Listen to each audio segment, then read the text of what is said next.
Bandung merupakan kota kembang sekaligus kota terbesar di Indonesia yang terkenal dengan banyak ciri khasnya seperti pusat perbelanjaan, kuliner, wisata alam, dan berbagai jenis kerajinan.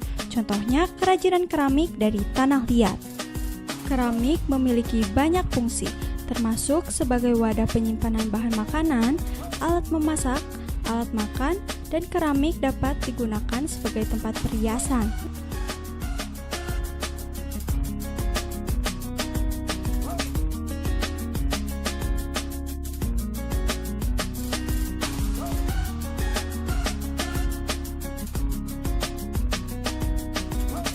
Teman-teman Baskara yang ada di rumah, ketemu lagi nih bersama aku, Widina Putri. Kalian bisa panggil aku Putri ya. Nah, jadi kali ini Wiwit mau ngasih tahu kalian sesuatu nih tentang proses kerajinan yang ada di kota Bandung. Kalian penasaran gak sih kerajinan apa yang mau aku tunjukin ke kalian semua? Ikutin terus keseruan aku di program Baskara ya. Cari tahu bareng kita di video. Ayo.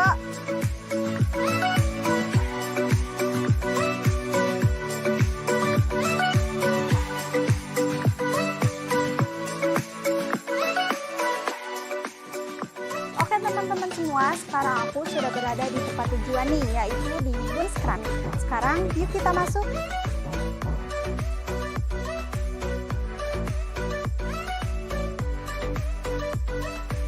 Ini dia teman-teman, kerajinan yang ada di Bunz Keramik. Kalian penasaran gak sih gimana proses pembuatan kerajinan yang cantik dan gemes ini? Oke teman-teman, sekarang kita lanjut ke proses pembuatannya ya. Kak, kalau boleh tahu ini alat dan bahannya apa aja ya? Oke, sebelum mulai aku bakal jelasin dulu untuk basic tools sama bahannya. Bahan yang kita pakai ini tuh namanya stoneware clay. Ini tuh asalnya dari pelapukan batu kapur dan fosil. Itu kenapa warna claynya lebih terang dari clay biasa. Untuk toolsnya, yang pertama ini ada mesin wheelnya. Yang pertama ini ada sponge, terus ada wooden modeling tools, terus ada wooden rib sama ada kawat.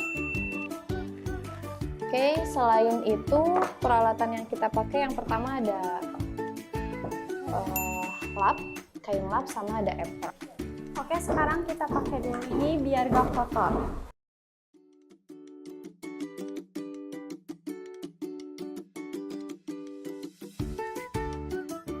Oke, sekarang kita mulai untuk bikin pottery-nya.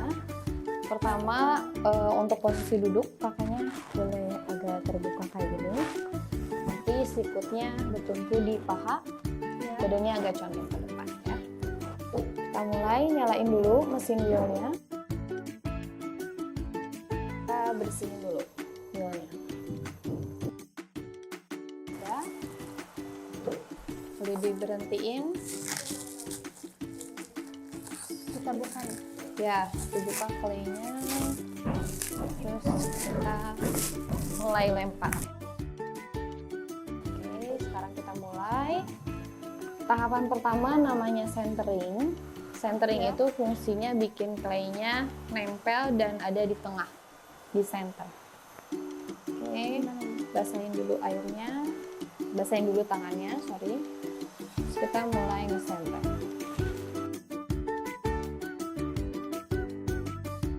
Tahapan selanjutnya itu namanya coning. Coning itu bikin claynya tinggi kayak menara. Posisi tangannya kayak gini. Nanti gerakannya nekennya kayak gini. Sekarang kita bisa pakai toolsnya buat ngerapihin. Ini ya pakai ini dulu. Ini namanya wooden rib. Tadi udah dijelasin. Sekarang kita praktekin biar tahu fungsinya. Sebenarnya untuk rapihin area luar. Ya, jadi posisi tangannya kayak gini.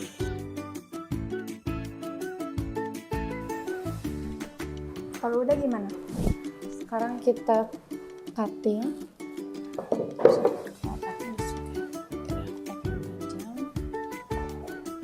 Kita cutting pottery-nya. Setelah itu, clay yang sudah dibentuk kita keringkan dengan cara dijemur maupun disimpan di suhu ruang. Oke teman-teman semua, jadi sekarang kita langsung aja ke proses mewarnai. Kita bisa menggambar dan mewarnai clay sesuai yang diinginkan. Setelah kering, kita masukkan ke dalam oven khusus untuk dibakar.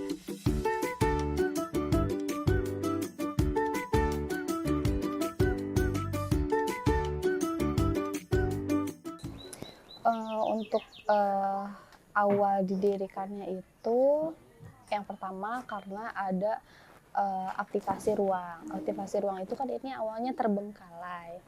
Terus awalnya oleh Kanide sama Karival itu tuh diaktifasi, dijadiin gazebo. Nah, setelah dijadiin gazebo, kayaknya emang pengen cari kegiatan yang bisa kita bikin sendiri, bisa ngeekspresiin sendiri, terus hasil karyanya bisa jadi milik pribadi gitu. Nah, salah satunya mungkin waktu itu tuh Kanede kepikiran untuk ikut kelas pottery. Nah, awal mulanya kita cuma bikin aja, nggak ada kepikiran untuk buka workshop atau untuk jual. Jadi yang penting bikin aja dulu, belajar bareng-bareng. Terus kesini makin berkembang, kita jual secara online. Terus ada yang tertarik ikut workshop, ya kita buka workshop. Sejauh ini yang kita gunakan yang pertama pasti clay-nya, yang kedua alat-alatnya, alat-alat basic kayak pottery wheel, terus alat-alat hand building, terus alat-alat pottery. Terus bahan selanjutnya ada yang namanya pewarna keramik, namanya underglaze dan glacier. Kita pakai itu juga. Terus alat bakarnya kita pakai tungku. Itu sih paling alat operasionalnya segitu aja. Seru bukan kegiatan yang aku lakuin hari ini? Buat kalian nih yang mau ikut kelas juga bisa hubungi nomor yang ada di bawah ini ya. Karena waktunya udah habis, Wiwit pamit undur diri ya. Dadah!